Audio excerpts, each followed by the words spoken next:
Good evening all students. कैसे हैं आप सभी लोग। उम्मीद करता हूं कि आप सब स्वस्थ होंगे एंड मस्त होंगे और अपनी लाइफ में फुल एंजॉय कर रहे होंगे। आप सभी को पता है कि हमने अपने बिल्कुल देसी भाषा में, गांव की भाषा में टेंस स्टार्टेड करें एकदम बिल्कुल, ठीक है ना। कल हमने कौन सा टेंस पढ़ो भैया, हमने कल पढ़ो प्रेजेंट इंडेफिनिट टेंस पढ़ो। आज कौन सा पढ़ेंगे, आज पढ़ेंगे हम प्रेजेंट कॉन्टिन्यूअस टेंस पढ़ेंगे आज, ठीक है। बड़ा सिंपल सा सेंटेंस है, बहुत सरल है। कल्ले वाले में तो थोड़ा बहुत दिमाग लगाना पड़ रहा हो कि भाई यहाँ पे कहीं पे हमें वर्ब की फर्स्ट फॉर्म में एस और यस लगानी पड़ रही, कहीं पे कुछ, कहीं पे नहीं लगाते थे, कहीं पे डूडज लगा रहे, कहीं पे डिड वो लगा रहे थे, ठीक है ना। लेकिन ये तो बड़ा सिंपल है, ज़्यादा ज़्यादा सिंपल कुछ ना है, एक चुटकियों में खत्म कर दोगे इसको दो भाई, ठीक है। चलो हम स्टार्ट करते हैं। तो जा को इस सेंटेंस का नाम क्या है, जा सेंटेंस को नाम है भैया प्रेजेंट कॉन्टिन्यूअस टेंस। अच्छा, जाको तो जी नाम पहचान कैसे करेंगे कि भैया जी जाई को है सेंटेंस। तो वाक्य के अंत में क्या आता है भाई, वाक्य के अंत में आएगा रहा है, रही है, रहे हैं, रहा हूं या रहे हूं। इस तरह से वाक्य के अंत में आता है, सिंपल है। और जो सेकंड बात, काम जो काम कर रहे होते हैं हम इन, वो खत्म होती ना भाई, चलते रहते हैं। जैसे बोलूं मैं स्कूल जा रहा हूं, पहुंचा तो ना हूं, चलते जा रहा हूँ, पहुंचा नहीं हूँ। मैं खाना बना रहा हूँ तो खाना बना ही रहा हूँ, मैं कपड़े धो रहा हूँ तो कपड़े धो ही रहा हूँ, ठीक है। तो इस तरीके से तो काम कभी खत्म नहीं होता, कंटिन्यूस चलता रहता है। और भाई कंटिन्यूस चलता रहता है तो इसका मतलब, इसीलिए इसको क्या बोला गया, कॉन्टिन्यूस भी बोला गया है, ठीक है। ये बात होती है। अच्छा, बनाएंगे कैसे अफर्मेटिव सेंटेंस या नेगेटिव सेंटेंस या इंट्रोगेटिव, बड़े सिंपल है। देखो एक बस 10 मिनट लग रही सब कुछ खत्म होने में। पहली बात, अगर तुम्हारा सब्जेक्ट क्या है, अगर तुम्हारा सब्जेक्ट सिंगुलर है, मैंने यहाँ पे सब्जेक्ट लिख दिया, यहाँ सिंगुलर कर लेना, आप क्या कर लेना, सिंगुलर, मैंने गलत कर दिया है, सिंगुलर। अगर सब्जेक्ट सिंगुलर मतलब कि अगर कर्ता एक वचन है, काम करने वाला अकेला है, तो तुम्हें वहां क्या लगानी होगी, तुम्हें वहां लगानी होगी एज। अगर कर्ता बहुत सारे हैं तो वहां तुम क्या लगाओगे, आर, बहुत सारे के संग, एक ते ज्यादा हुए, वहां पे क्या लगाएंगे हम, आर। और आई के साथ हमेशा क्या लगाते हैं, एम, क्या लगाते हैं भैया, एम, ठीक है। और वर्ब की फर्स्ट फॉर्म लगाते हैं, और फर्स्ट फॉर्म में लगाते हैं आई एन जी। क्या लगाते हैं वर्ब की फर्स्ट फॉर्म में, आई एन जी, ठीक है। वर्ब की फर्स्ट फॉर्म में ये लगाते हैं। सिंपल सा रूल है बड़ा, और सबको पता होगी, इतनी तो मुझे पता है कि जितने गांव के बच्चा हते गए अपने, सबको पता हो भैया कि एजेएमआर कहाँ लगाते हैं, सबको मालूम है। कोई ऐसा स्टूडेंट नहीं हो जिसको नहीं पता, ठीक है। अच्छा, अब कुछ ये रूल्स ना पता होंगे, कौन से वाले, आईएनजी लगाने के रूल्स। वैसे तो 5-6 होते हैं, मैंने मिक्स कर करा के 3 बना रहे तुम्हारी सुविधा के लिए। पहला रूल क्या कहता है, देखो वर्ब, देखो वर्ब के लास्ट में अगर ई आ जाता है, वर्ब के लास्ट में क्या आ रहा हो भैया, ई आ रहा है, तो जब भी तुम आईएनजी लगाओगे, क्या लगाओगे, आईएनजी लगाते समय हम ई को हटा देते हैं। सिंपल है, वर्ब दे रखी है, वर्ब के लास्ट में क्या दे रखा है, ई दे रखा है, तो जब भी हम आईएनजी लगाएंगे तो हम क्या कर देते हैं भाई, ई को हटा देते। जैसे गिव है, गिव में लास्ट में ई आया, तो जब इसमें आईएनजी लगाएंगे तो ई को हटा देंगे, गिविंग बोलेंगे भाई, गिविंग, ठीक है। इसमें टेक आ गया, टेक में भी ई आ रहा है, तो जब आईएनजी लगाएंगे तो टेकिंग। राइट आ रहा है, लास्ट में ई आ रहा है, तो जब भी आईएनजी लगाएंगे तो ई को हटा देंगे, राइटिंग। सिंपल लॉजिक, ठीक है। इस रूल को थोड़ा ध्यान देना होगा तुम्हें। रूल्स क्या कहता है कि वर्ब के लास्ट में, इसमें भी लास्ट में देखना है, एक कॉन्सोनेंट्स हो। कॉन्सोनेंट्स मतलब वोवेल्स को छोड़कर, ए आई ओ यू को छोड़कर सभी कॉन्सोनेंट्स होते हैं एबीसीडी में। तो कितना होना चाहिए, वो एक, कितना होना चाहिए, एक कॉन्सोनेंट्स हो। वर्ब के लास्ट में कितना हो, एक कॉन्सोनेंट्स हो, ठीक है।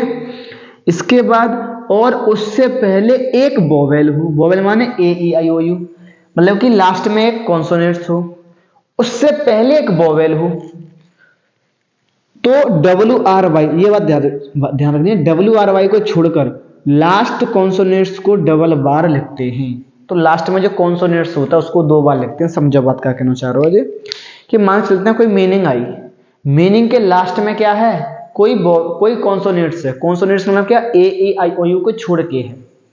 अब उससे पहले कोई वोवेल आ गया, मतलब ए ई आई ओ यू में से कुछ एक आ गया, एक से सिंपल एक होना चाहिए, लास्ट में भी एक, पहले भी, उससे पहले भी एक।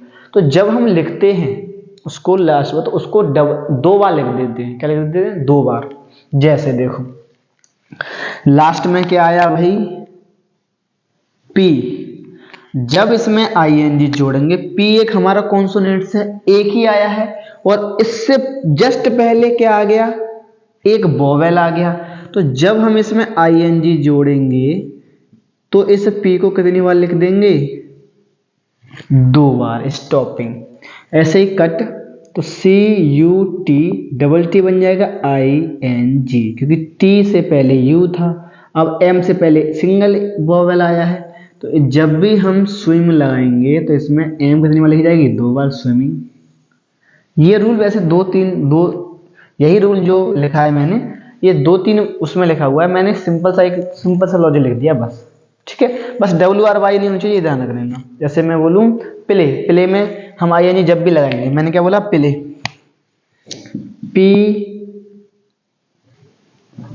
P L A Y, play, play में आई एन जी लगाएंगे तो प्लेइंग होगा, P L A Y I N G. भाई इसमें क्यों डबल वाई नहीं लिखा, तो मैंने बोला है कि लास्ट में क्या नहीं होना चाहिए, डब्ल्यू आर वाई, इनको छोड़ के कुछ होगा तब लगाएंगे। अब मान चलो मैंने रीड लिखो, क्या लिखा, आर ई ए डी, भाई लास्ट में कॉन्सोनेंट्स आया हुआ, ठीक है, इससे पहले 2 वोवेल आ रहे हैं, तो जब हम आई एन जी लगाएंगे इसमें तो भाई कुछ भी चेंजेज नहीं करेंगे, सिंपल लिखेंगे, क्योंकि कॉन्सोनेंट से पहले 2 वोवेल आ गए, इसमें एक वोवेल की बात कर रहे हैं बस, ठीक है। अब ये क्या भाई, ये बड़ा सिंपल है, लास्ट में आई ई हो, क्या हो, लास्ट में आई ई हो, तो जब भी आई एन जी लगाओगे तो आई ई को किसे बदल दोगे, बाई में, आई ई की जगह पर क्या लिखनी है, बाई, तो जैसे लाई, तो आई जगह पर लगाएंगे वाई, आई एन जी कर देंगे, लगाते हैं वक्त, सही है। ऐसे इसमें टाई, तो इसको किसे बदल देंगे, वाई में, और आई एन जी लगा देंगे, टाइंग। ये डाई है तो आई वाई बदल देंगे, आई एन जी, डाइंग।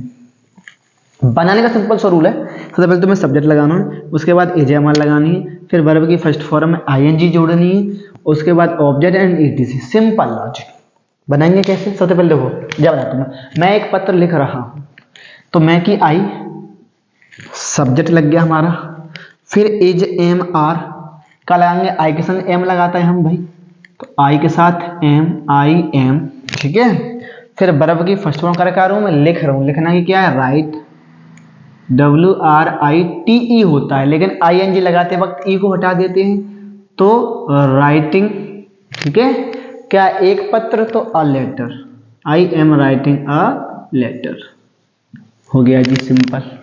ऐसे ही हुआ, तुम अपना पाठ याद करते हो, तुम बहुत सारे माने जाते हैं इंग्लिश में, तो यू, अब यू के साथ क्या लगाएंगे हम, आर, आ गया, यू के साथ प्लस सब्जेक्ट के साथ क्या लगाएंगे, आर, तो आर आ जाएगा, ठीक है। इसे चल रहा हूँ, सब्जेक्ट लगा लिए, एजेएमआर, फिर वर्ब की फर्स्ट फॉर्म का याद करने की क्या होती है, लर्न, वर्ब की फर्स्ट फॉर्म में क्या जोड़नी है, आई एन जी, लर्निंग।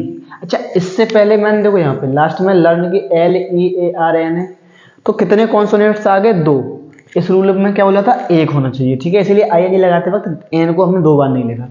लर्निंग, अब अपना की स्पेलिंग क्या लगाते हैं, यू के संग योर, योर, और पाठ क्या होती है, लेसन, हो गया जी, you are learning your lesson, तुम अपना पाठ याद करते हो। अब मान के चलते हैं भैया, सिंपल यही सेंटेंस है जहां में नहीं आ गया, नहीं दे रखा का सेंटेंस, तो कुछ भी नहीं करना, इज एम आर के बाद क्या लगा देते हैं हमेशा, इसके बाद, जस्ट इसके बाद क्या लगा दोगे, यहाँ के बाद नोट लगा देते हैं बस, बाकी बात सेम कंडीशन रहती है, कुछ भी चेंज नहीं होता है, यहाँ नोट लग जाता है बस, और कुछ भी चेंज नहीं होगा। मतलब कि बाज व एज एम आर के बाद क्या लगा देंगे हम, नॉट लगा देते हैं। जैसे वह गुड़िया से नहीं खेल रही है, तो लड़की है तो सी, अकेली है तो इज, फिर नहीं की नहीं दे रखो तो इसके बाद एज एम आर के बाद नॉट, और खेलना की क्या है, प्ले, किससे, अपनी गुड़िया से, जहाँ में आई एन जी लगाएंगे पहले, तो आई एन जी प्लेइंग, अपनी गुड़िया से तो विथ, और अपना की लड़की है तो हर, डॉल, डी ओ डॉल। समझ में आएगी? इस तरीके से बनाना। नहीं दे रखा हुआ तो एज एम आर के बाद नोट लगानी है, बाकी का कुछ भी जोड़ नहीं देना। अब मान के चलता है हमें प्रेजेंट वो कंटिन्यूअस बनाना है, वो इंट्रोगेटिव सेंटेंस बनाना है। क्या बनाना? इंट्रोगेटिव। तो इंट्रोगेटिव में सेंटेंस में ये वाली सबसे कहाँ लग जाएगी? स्टार्टिंग में। एज एम आर कहाँ लग जाता है? क्या वाले में? सबसे पहले। एज एम आर कहाँ लगे भैया? यही वाली एज एम आर को हम सबसे पहले लगा देंगे और सब्जेक्ट को जाके जगह पे लगा देंगे। बाकी सब कुछ सेम रहता है, ठीक है ना? बाकी क्या रहता है? सब कुछ सेम रहता है, जे जहां लगे जाइए, बस इतना अंतर होता है। और जे कहाँ लगे जाइए? जे जहां लगे जाइए, ठीक है? लेकिन जे जाते पहले और सब्जेक्ट इसके बाद। जैसे कि क्या तुम आज कानपुर जा रहे हो, तो सबसे पहले क्या लगाएंगे हम? Is am are. तो तुम के अनुसार क्या आना चाहिए? आर, तो आर लगा देंगे, ठीक है? फिर क्या लगाएंगे? सब्जेक्ट। सब्जेक्ट कौन है? तुम, तो यू। अगर नहीं दे रखो वो तो लगा देंगे, दे रखो ना दे रखो तो ना लगा देंगे, ठीक है? वर्ब की फर्स्ट फॉर्म, वर्ब की फर्स्ट फॉर्म करें, जाना की क्या होती है? गो। इसमें जोड़ेंगे I N G, going. Object कहाँ पे? Kanpur, going to Kanpur, Kanpur. और कब? आज, तो आज की है टुडे। और लास्ट में क्वेश्चन मार्क जरूर लगाते हैं इंट्रोगेटिव में, ठीक है? अगर वाक्य में क्या शब्द दे रखा होता है, बनाने का सेम अभी यही फॉर्मूला था, सिर्फ एज एम आर को हम पहले लगा देते हैं, बाकी कुछ भी चेंज नहीं करते हैं। अगर बाई चांस क्या आ जाता है भाई? इंट्रोगेटिव सेकंड टाइप, मतलब कि जब वाक्य के बीच में क्या, कब, कौन, कहाँ शब्द आते हैं, तब क्या करते हैं भाई? तो कुछ नहीं करते, स्टार्टिंग में ही WH वर्ड लगा देते हैं। उसकी WH वर्ड की क्या लगा देते हैं हम? स्पेलिंग लगा देंगे। तो क्या दे रखा है WH वर्ड? क्यों। तो सबसे पहले हम क्या लगा देंगे? क्यों की स्पेलिंग वाई। उसके बाद क्या लगा देते हैं? एज एम आर लगाएंगे। तो वह खाना बना रही है, तो लड़की है तो एज, अकेली है तो एज। और अब उसके बाद सब्जेक्ट, लड़की है तो सी, नहीं दे रखा तो नहीं लगाएंगे। वर्ब की फर्स्ट फॉर्म। खाना के साथ हमेशा बनाना क्या आती है? कुक। इसमें क्या जोड़ देंगे? I N G, cooking, the food, the food. And फिर लगा देंगे यहाँ हम क्वेश्चन मार्क, ठीक है? अच्छा, ये भी सेम उसकी तरह है, लेकिन इसमें थोड़ा सा रूल अलग चेंज है। क्या अलग चेंज है? मैंने तुमको बताया था किसका किसकी की स्पेलिंग होती है? हुज। और हुज के साथ हमेशा संबंधित नाउन आ जाता है बस। तो इसकी स्पेलिंग क्या है? Whose, whose. हुज के बाद क्या लगा देते हैं? इसके बाद क्या दे रखा है? पत्र, तो letter, whose letter, sorry, whose letter. Okay, अब बनाना ऐसे ही, डब्ल्यू से बड़ा लग गो। फिर क्या लगाएंगे हम? Is am are. तो यू के अनुसार आर आवे, फिर सब्जेक्ट का है यू, तो यू, ठीक है? फिर लिखना की क्या है? राइट। इसमें क्या जोड़ देंगे? I N G, writing. Letter लिख रहा था, लेकिन लेटर की तो हमारी स्टार्टिंग में लग गई, बस हो गया सेंटेंस। लास्ट में क्वेश्चन मार्क, सिंपल। ऐसे इसको बनाएंगे। दरवाजा कौन खटखटा रहा है? कौन वाले में क्या लगाते हैं? स्पेलिंग हु लगाते हैं। कौन या किसने वाले में हु क्या लगाते हैं? हु। और हु के साथ हमेशा क्या आएगी? एज आती है। क्या आती है? हमेशा एज। Who as. खटाना की क्या होती है? Knock, knock. इसमें जोड़ देंगे I N G, knocking, the door, the door. And last में क्वेश्चन मार्क। तो बड़े सिंपल से थे भाई, बहुत सिंपल, कुछ भी एक्स्ट्रा लोड नहीं लेना। बताओ कहाँ, ये तो सब जानते हैं बच्चे, ये एजेएमआर का लगानी होती है, क्या क्या करना होता है, बस वर्ब की फर्स्ट फॉर्म में आईएनजी जोड़ देते हैं, बस सिंपल सा था भाई। बनाने का फॉर्मूला यही होता है, सब्जेक्ट एजेएमआर वाज वन, एजेएमआर के बाद वर्ब की फर्स्ट फॉर्म में आईएनजी ऑब्जेक्ट ईटीसी, ठीक है। लेकिन अगर वाक्य में नहीं दे रखा होता तो इनके बाद एजेएमआर, अगर यही इंट्रोगेटिव हो जाते हैं तो इनको सबसे पहले लगा देते हैं हेल्पिंग वर्ब को, बस इतना ही डिफरेंस होता है, बाकी कुछ भी नहीं होता है। तो अब मुझे तो नहीं लगता कि तुम्हें कोई डाउट रह गया होगा उसमें, कोई डाउट रह गया क्या? अब तो नहीं रहा होगा, कंफर्म है जी, कुछ भी डाउट नहीं होगा, ठीक है। तो मैं एक्सरसाइज तुम्हारी प्रैक्टिस करने के लिए मैं डिस्क्रिप्शन में डाल दूंगा कम से कम 20 सेंटेंसेस, जिससे कि आप अपनी एक्सरसाइज कर लेना, ठीक है। और अगर वीडियो अच्छी लगती है तो ज़्यादा से ज़्यादा बच्चों के साथ शेयर करें, और अपने गांव वाले भाई को तो जरूर सपोर्ट करें। अगर आप ही नहीं करोगे तो कौन मुझको सपोर्ट करेगा? गांव वाले बच्चे तो जरूर मुझको सपोर्ट करें, जिससे कि मैं और आगे आने का प्रयास करूं, ठीक है। तो अब यहाँ तक ही ये वीडियो हम रखते हैं, ज़्यादा लंबी नहीं हुई होगी आज। तो अब मिलूंगा मैं आपसे एक नई वीडियो में प्रेजेंट परफेक्ट टेंस के साथ। तब तक के लिए जय हिंद, जय भारत।